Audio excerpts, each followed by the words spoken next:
Thanks for watching this video. Remember to leave me a like to help me and leave a comment. Do not forget to subscribe and click on the bell to be notified of my next videos. Thank you again and see you soon for the next video. Merci d'avoir regardé cette vidéo.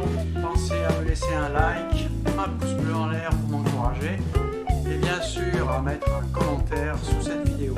Pensez également à vous abonner et à cliquer sur la cloche pour être prévenu de l'apparition de la prochaine vidéo. Encore merci et à bientôt pour la prochaine vidéo.